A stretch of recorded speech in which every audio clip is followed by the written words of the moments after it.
Good morning, everyone. This is Srikant Rajan. Welcome to Stock Market Podcast from MPIinvest.com, the only platform where you get guided assistance to invest in stock market, bonds, mutual funds, fixed deposits, and all kinds of insurance. If you're not a part of this community yet, do join the community by visiting our website MPIinvest.com, and it's completely free of cost. Coming to stock market yesterday, what a bull run it was, isn't it? In fact, the Nifty opened close to 16,475, and from there a continuous bull run that went on to close at 16,641. So that's a beautiful rally that happened yesterday, majorly powered by L&T in the initial start, and slowly it was taken over by TCS and Infosys. And from there, at the end of the day, it was taken over by the PSU banks, where SBI went up by almost 2.75% and took the rally upwards.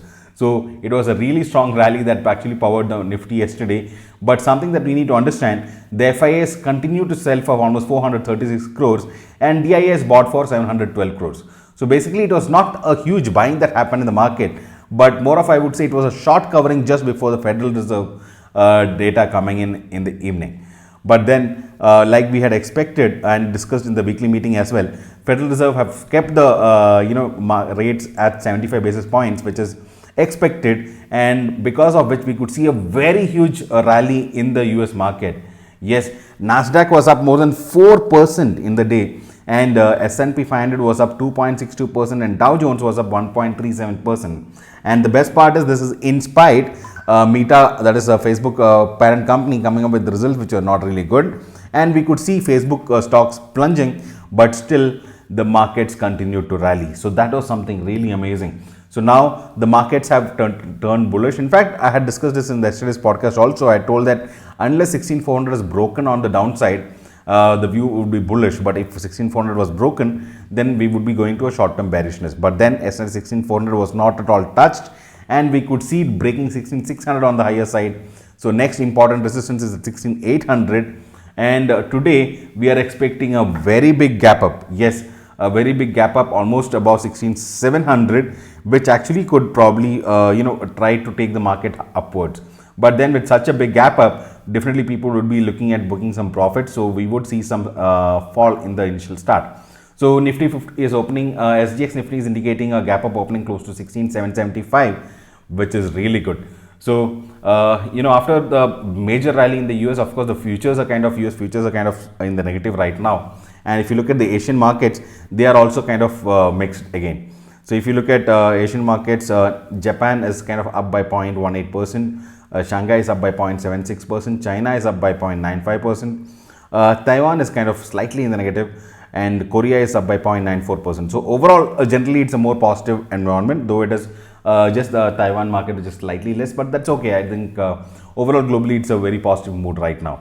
So not only that, Federal Reserve also came up with a comment stating that even though the inflation was not reducing last month, this month they're going to expect to see it reducing because of the prices of the crude oil coming down, and also the overall job market in the US is kind of looking very strong. So with all that, the inflation can be tamed by without rising much more interest, more than 0.75% was the comment, and that actually gave real positivity to the market, and markets could be seen rallying upwards.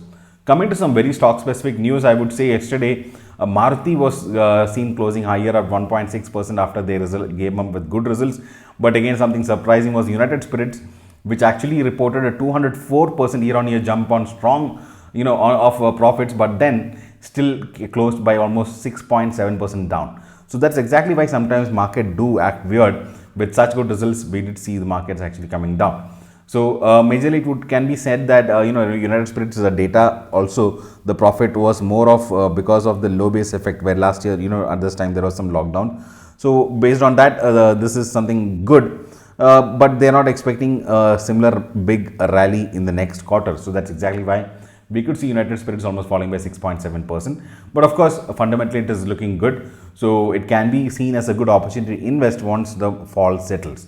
Apart from that, L&T was actually trading higher. In fact, it was kind of almost 3% up in the day after the good results.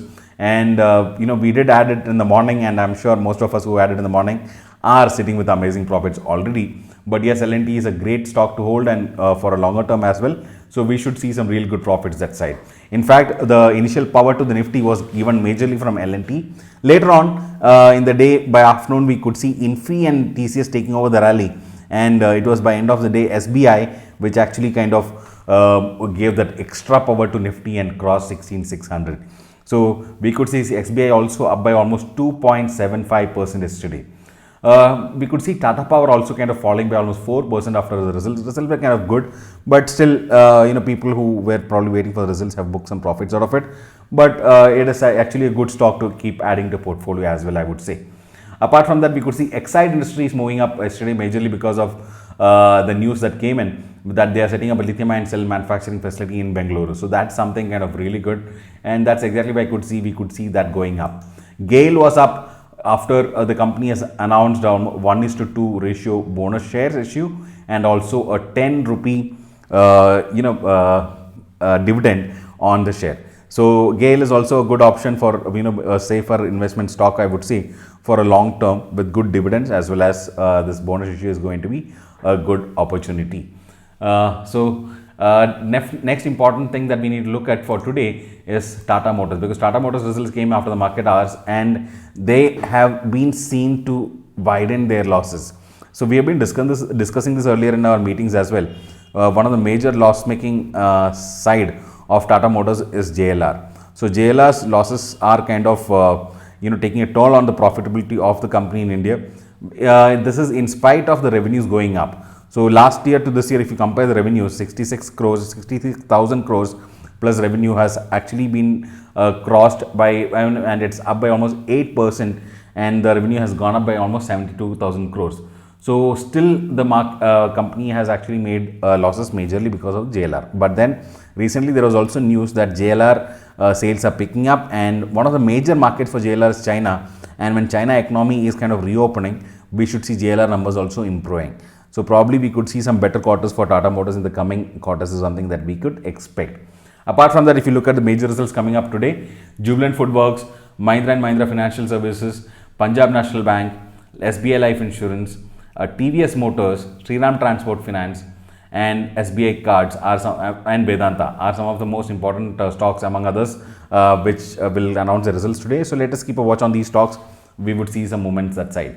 TVS of course is expected to come out with good results. Vedanta is something that we need to watch out because overall the commodity prices have gone down, and Vedanta, which is into both commodities, major commodities like crude oil as well as energy and also into metal.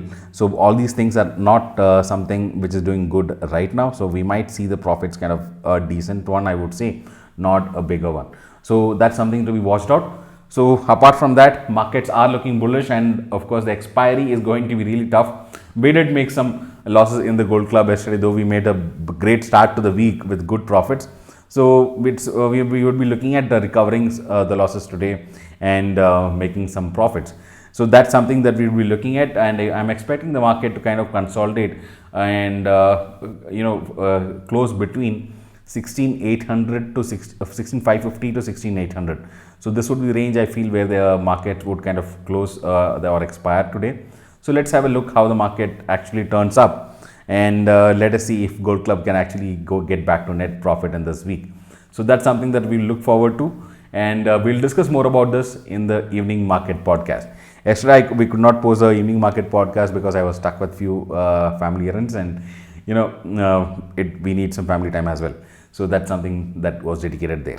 So we will look forward to catch up again in the evening. Look forward to have a great profitable day again today. So wishing you all a great day. This is Srikant signing off. But before we leave, do press the like button if you love this content that we share, and do share this with your friends to help them learn and invest together with us. Goodbye. Have a great day.